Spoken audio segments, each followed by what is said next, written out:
हरे कृष्ण। हिंदू संस्कृति बहुत विलक्षण है। इसके सभी सिद्धांत पूर्णतः वैज्ञानिक है और उसका एकमात्र उद्देश्य मनुष्य मात्र का कल्याण करना ही है। मनुष्य मात्र का सुगमता से एवं शीघ्रता से कल्याण कैसे हो, इसका जितना गंभीर विचार हिंदू संस्कृति में किया गया है उतना अन्यत्र कहीं नहीं मिलता। जन्म से लेकर मृत्यु पर्यंत मनुष्य जिन जिन वस्तुओं एवं व्यक्तियों के संपर्क में आता है और जो जो क्रियाएं करता है उन सबको हमारे क्रांतदर्शी ऋषि मुनियों ने बड़े वैज्ञानिक ढंग से सुनियोजित, मर्यादित एवं सुसंस्कृत किया है और उन सब का पर्यवसान परम श्रेय की प्राप्ति में किया है। इतना ही नहीं, मनुष्य अपने निवास के लिए भवन निर्माण करता है तो उसको भी वास्तुशास्त्र के द्वारा मर्यादित किया गया है। वास्तुशास्त्र का उद्देश्य भी मनुष्य को कल्याण मार्ग में लगाना है। वास्तुशास्त्रम प्रवक्ष्यामि लोकानां हितकाम्यया। शास्त्र की मर्यादा के अनुसार चलने से अंतःकरण शुद्ध होता है और शुद्ध अंतःकरण में ही कल्याण की इच्छा जागृत होती है। वास्तु शब्द का अर्थ है निवास करना। वस निवास है, जिस भूमि पर मनुष्य निवास करते हैं उसे वास्तु कहा गया है। कुछ वर्षों से लोगों का ध्यान वास्तु विद्या की ओर गया है। प्राचीन काल में विद्यार्थी गुरुकुल में रहकर 64 कलाओं विद्याओं की शिक्षा प्राप्त करते थे, जिसमें वास्तु विद्या भी सम्मिलित थी। हमारे प्राचीन ग्रंथों में ऐसी न जाने कितनी विद्याएं छिपी पड़ी है जिसकी तरफ अभी लोगों का ध्यान नहीं गया है। संत कुमार जी के पूछने पर नारद जी ने कहा था कि भगवान, मुझे ऋग्वेद, यजुर्वेद, सामवेद और चौथा अथर्ववेद याद है। इसके सिवाय इतिहास, पुराण रूप 5वां वेद, वेदों का वेद व्याकरण, श्राद्धकल्प, गणित, उत्पाद ज्ञान, क्षत्र विद्या, नक्षत्र विद्या, सर्प विद्या और देवजन विद्या, हे भगवान, यह सब मैं जानता हूँ। भारत की अनेक विलक्षण विद्याएं आज भी लुप्त हो गई है और उनको जानने वालों का भी अभाव हो गया है। किसी समय यह देश भौतिक और आध्यात्मिक दोनों दृष्टियों से बहुत उन्नत था, पर आज यह दयनीय स्थिति में है। समस्त संग्रहों का अंत विनाश है। लौकिक उन्नतियों का अंत पतन है। संयोगों का अंत वियोग है और जीवन का अंत मरण है।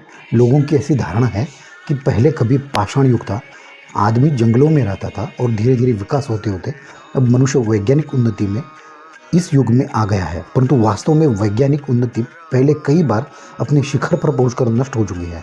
पाषाणुक पहले कई बार आकर जा चुका है और आगे भी पुनः आएगा। यह सृष्टि चक्र है। इससे चक्र की तरह सत्य, त्रेता, द्वापर और कली, ये चारों युग दिन रात्रि बार बार आते हैं और चले जाते हैं। समय पाकर विद्या लुप्त और प्रकट होती रहती है।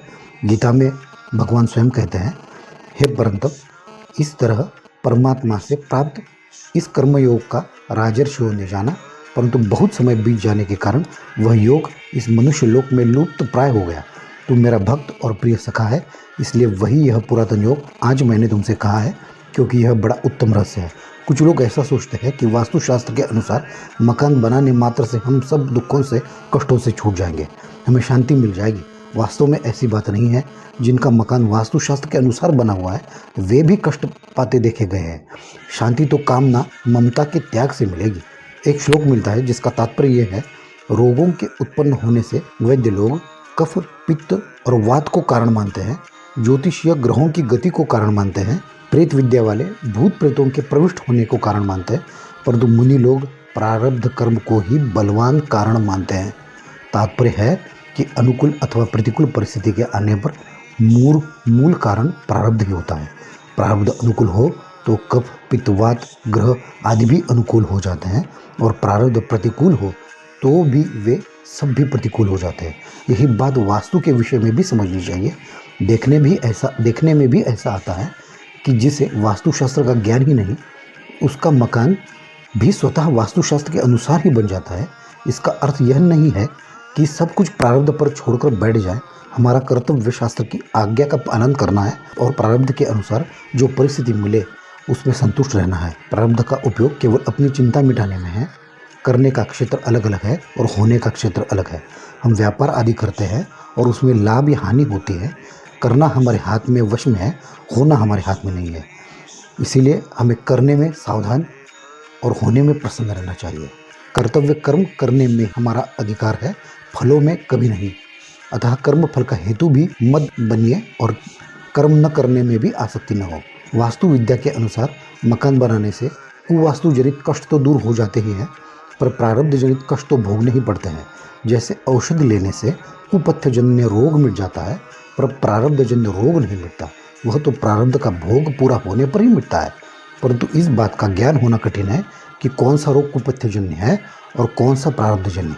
इसलिए हमारा कर्तव्य यही है कि रोग होने पर हम उसकी चिकित्सा करें, उसको मिटाने का उपाय करें। इसी तरह कुवास्तुजनित दोष को दूर करना भी हमारा कर्तव्य है। वास्तु विद्या बहुत प्राचीन विद्या है। विश्व के प्राचीनतम ग्रंथ ऋग्वेद में भी इसका उल्लेख मिलता है। इस विद्या के अधिकांश ग्रंथ लुप्त हो चुके हैं और जो मिलते हैं उनमें भी परस्पर मतभेद है।